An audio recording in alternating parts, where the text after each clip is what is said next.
let's head straight first to the big topic that we're discussing today, and we're first taking a look at the GDP numbers. It's no big surprise. This was the first advance estimate which has been released by the government, and the minus 7.7 top line figure is really in line with what has been expected by the RBI and a host of other agencies. So no big surprise there. It also reflects the speed of recovery we've seen in Q3 of the economy this time round. But the key numbers to really look at are the nominal GDP numbers, expected to fall by about 4.2%. That's important because that's what the union budget, which will be released on the 1st of February, will be based on. Apart from that, when you go into the internals, the fact that at least 7 out of the 8 parameters that have tracked have seen contraction, and most of them double-digit contraction, sees the continuing trend for worry. As usual, as we've seen in the last few cut-off numbers, agriculture remains the largest hope with a 3.4 odd % increase, which is lesser than last year, but at least it's in the positive territory. So what are the numbers telling us, and what is the outlook showing us? To speak more on this, I'm joined now by Anubhuti Sahay, Head South Asia Economics Research at Standard Chartered Bank, and DK Joshi, Chief Economist at CRISIL. Welcome to both of you, and thank you for speaking with us. Ms. Sahay, let me get your take first on what you make of the GDP advance estimates which have come, and are they projecting a faster than expected recovery, or are we in for uncharted territory and a bit of rocky waters in the year to come? Yeah, so I think if you look at the advance estimate of minus 7.7%, I don't think it's very different from what the market is estimating, and even from our own projection of minus 8%. So not much of a surprise there. In fact, if we look at the advance estimate, it is slightly more positive than our own projection, and indicates that in the second half of fiscal year 21, we are likely to see an average GDP growth of 0.4%, which is a big thing, especially given the double-digit contraction which we saw in H1. Having said that, I think the main point which we need to remember is this is an advanced estimate, which primarily is based on 7 to 8 months of data. So, the first 8 months of IIP data, etc., is incorporated. And going forward, when we get the actual GDP number by May 21, those numbers can look very different. First, because, we still don't have the actual data till March end. And secondly, because there is a lot of uncertainty around the pandemic. We still don't know what is the actual impact on the informal economy. And I think with the emergence of new strain of COVID in UK as well as in South Africa, we clearly still remain in uncharted territory, but probably not as bad as it was in the first half.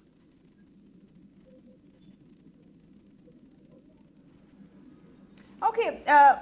Dr. Joshi, how do you look at the numbers breaking down? And if I were to look at two specific kind of numbers coming in, the drop in consumption and the drop in private investment, both have been troubling sort of data points, not just this year and even before COVID-19. Does this indicate more pain over here, or are you hoping ahead as more estimates come out to see a recovery, especially in private consumption? Well, I think private consumption will recover. I think it will recover faster than investments. That's what we think. But I think within overall investment, I think government will have to do the heavy lifting, because private sector will still be wary of investing at a time when the capacity utilization is low. I think they will. So the kickstarting of investment will have to happen from the government side. And I think just to look, if I just try to dissect the overall numbers, I think if you the support to these numbers have come essentially from agriculture and from utilities side. I mean, which are the only two positive sectors where GDP is above the last year's numbers. I think rest of the economy has contracted. Services have been hit much larger than industry. And if I take agriculture and public administration, which is government spending essentially, then I think GDP growth is minus 10% and not minus 7.7%. And looked at it from the expenditure side, If I take the government consumption expenditure out, then GDP becomes minus 9.5%. So these have been the two supporters of agriculture, because it has consistently performed well this year. And I think utilities, because it's an essential service, I think, which needs to be now I think so this is definitely better than what people expected 2 to 3 months before this. And I think there has been a significant upgrade of forecasts since I think the second quarter data was released. I think one of the reasons why this is happening is that COVID curve, we've been able to bend it, I mean, to a great extent, I would say. Although I think, as Anubhuti was saying, there are risks around that. But so far, I think the news on the COVID front in terms of recoveries being more than the new infections is a very positive news. And I think the economic indicators have also remained very healthy post the festive season. I mean, there was a fear that the pent-up demand-led growth would peter off, but I think it has continued pretty strongly. So I think there is a positive surprise overall. I think over the last 2 to 3 months. I think if I look at the forecasters, I think from April to about September, they were not reducing the growth numbers down, and now I think they are moving up. But yeah, I think you can't, I mean, the one lesson from this pandemic is that you cannot make a linear extrapolation. I mean, if things are improving, that doesn't mean they will keep improving. It's a non-linear kind of an event. So you will see it's a possibility that I think growth could wobble going ahead. But I think that's not the base case for us. Absolutely. Ms. Sahay, if I were to, keep the numbers we've seen today in the backdrop, because they're largely on expected lines, and then talk about the vaccination rollout and the impact that you see that happening on recovery. Perhaps the number of COVID cases is not our biggest concern right now. It seems to be coming under control. But the kind of impact a vaccination program, and a successful one, would have on opening up more mobility and more services. Do you think that will be the key factor to watch out in the months to come? Absolutely. It's a very important aspect when we talk about recovery in fiscal year 22. I think there are a few points which we need to keep in our mind. First of all, at what pace the vaccination is rolled out. If we look at the government's own target, they're looking to vaccinate 250 million people by September 21. And if I think about the full fiscal, maybe 500 million people, which effectively means that at least, still a large proportion of the population will not get vaccinated. You don't need 100% vaccination. But yeah, 50% of the population will still be in the process of getting vaccination. And therefore, while vaccination given to, say, 500 million people in FY22 will be a positive and should lead to growth gains, we need to keep in mind that as universal vaccination is unlikely to happen, social distancing norms will remain in place, and therefore the recovery process will be gradual. Discovering an effective vaccine and rolling out are two very different things, and we will have to watch out more on the pace of rollout, and that will become a very crucial determinant of the recovery. But yes, overall, it will be clearly a positive for growth story given going into FY22.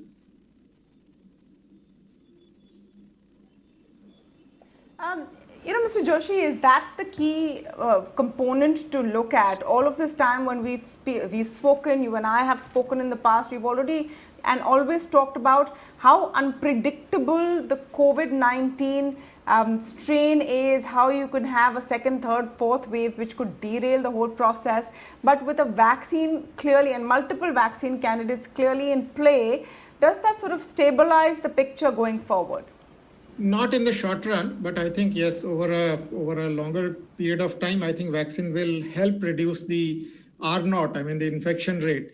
And I think as that happens, I think the confidence of people to consume some of the services which are contact-based, I think will improve. Although I believe that residual anxieties as far as consumption of many services is concerned, I think will continue for quite some time.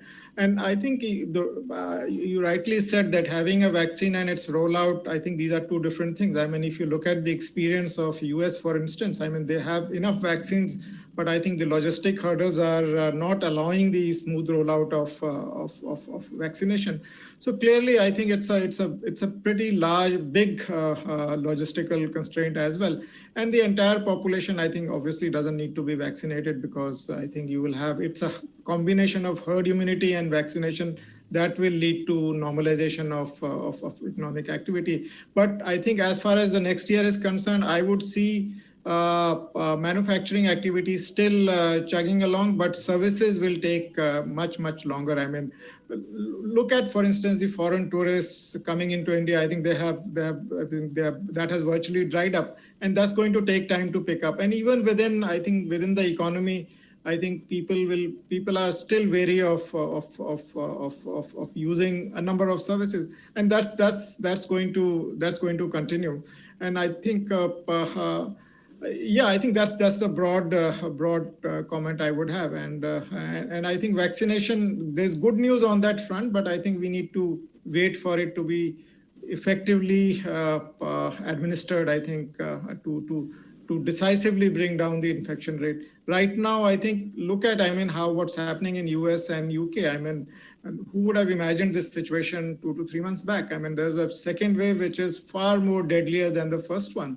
And I think it's so difficult to control that UK has a lockdown till February, mid of February. So I think there are I think one needs to keep fingers crossed, and while being positive.